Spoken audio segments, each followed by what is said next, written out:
எனக்கு தமிழ்நாடு கவர்மெண்ட்ல யார் குற்றம் சாட்டுறாங்கன்னு தெரிஞ்சுக்கணும். ஏன்னா சும்மா பம்பு கேட்கல, கவர்மெண்ட்ல இருக்கிறவங்களே இப்பேற்பட்ட புரியாமையை வெளிப்படுத்துறாங்கன்னா எனக்கு பயமா இருக்கு. இப்போ பத்திரிகையாளர்களா நீங்க கேள்வி கேட்கறீங்க, என்ன அவங்க சொல்றத நீங்க கேட்கறீங்க, தப்பு ஒண்ணும் இல்லைங்க. ஆனா ஜிஎஸ்டியில தமிழ்நாட்டில் வருவாய் நிறைய இருக்கு, மத்திய அரசுக்கு கொடுக்கறாங்க. முதல்ல அதே தப்பு. ஜிஎஸ்டிக்கு ஒரு கவுன்சில் இருக்கு, அது கான்ஸ்டிடியூஷனல் பாடி. கலெக்ட் பண்ற ஒவ்வொரு வரியும் 50% சென்டருக்கு 50% ஸ்டேட்டுக்கு போயிடுது. எங்களோட வர 50%ல திருப்பி 41% ஸ்டேட்டுக்கு போகுது. சோ நீங்க கால்குலேட் பண்ணிக்கங்க, 100 ரூபாயில கிட்டத்தட்ட 72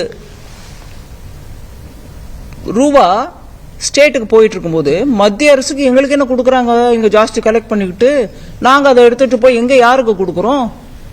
வர 100 ரூபாயோட பங்கு ஆல்ரெடி கிளியரா எக்ஸ்பிளைன் பண்ணிட்டேனே. 50 ரூபாய் எங்களுக்கு வருது, 50 ரூபாய் உங்களுக்கு போகுது.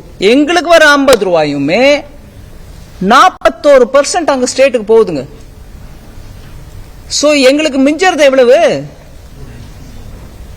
பாத்துக்கோங்க, 39 ரூபாய் மிஞ்சது. மீதி எல்லாம் இங்க போகுது, ஸ்டேட்ஸ்க்கு போகுது. நான் ஒரு தமிழ்நாட்டுக்கு போகுதுன்னு நான் சொல்லல. சோ அந்த இருங்க ஒரு நிமிஷம், அதான் வரேன். நீங்க எல்லாத்தையும் ஈஸியா பைலப் பண்ணிடுறீங்க, புரிஞ்சுக்கோங்க. விஷயத்தை புரிஞ்ச பிறகு நீங்களே கேளுங்க. சோ ஸ்டேட்டுக்கு போயிடுது. அந்த ஸ்டேட்டுக்கு போக வேண்டிய அந்த 50 பிளஸ் 41 எத்தனை ஒரு ஸ்டேட்டுக்கு போனோன்றத ஃபார்முலா கொடுக்கிறது ஃபைனான்ஸ் கமிஷன். அது இன்னொரு கான்ஸ்டிடியூஷனல் பாடி. அவங்க சொன்ன ஃபார்முலா பத்தி, அவங்க சொன்ன ஃபார்முலா எவ்வளவு இருக்கோ அவ்வளவு நான் கொடுக்க வேண்டிய கடமை என் மேல இருக்கு. அதை நான் குறைக்கவோ கூட்டவோ எனக்கு அதிகாரம் இல்லை. இது ஸ்டேட்டுக்கு நல்லா தெரியும். ஒருவேளை இப்ப வர பங்கு எங்களுக்கு சரி போகாது, நாங்க நிறைய கொடுக்கறோம், அதனால எங்களுக்கு நிறைய வேணும் அப்படின்னீங்கன்னா ஃபைனான்ஸ் கமிஷன் போய் உட்காந்து சொல்லுங்க, நீங்க கொடுக்கற ஃபார்முலேஷன் எங்களுக்கு ஒத்து வராதுங்க, எங்களுக்கு இப்படி இருக்கு விவகாரம், எங்களுக்கு நீங்க குறைச்சு கொடுக்குறீங்க, மீதி ஸ்டேட்டுக்கு நிறைய கொடுக்குறீங்கன்னு சொல்லிக்கங்க. அப்போ நான் இன்னும் ஒரே வருஷம் இந்த விஷயத்தோட பேசும்போது நம்ம மனசுல வச்சுக்கணும் சில ஃபேக்ட்ஸ். கொங்குக்காரங்க தமிழ்நாட்டுக்கு வரும்போது பங்கு, எங்க கொங்கு பங்கு ஜாஸ்தியா இருக்கணும் நீங்க சொல்லிக்கங்க. லாஜிக்கல் தாங்க.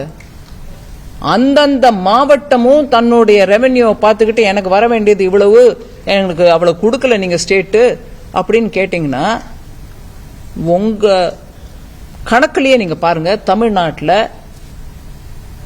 பெரம்பலூரோ விருதுநகரோ ராமநாதபுரமோ தூத்துக்குடிக்கோ எவ்வளவு பணம் போகும்? எல்லாம் கோயம்புத்தூருக்கு தான் வரணும், இல்ல சென்னைக்கு தான் போகணும். சோ அந்த பிரின்சிபலையும் நம்ம புரிஞ்சுக்கிட்டே பேசணும்.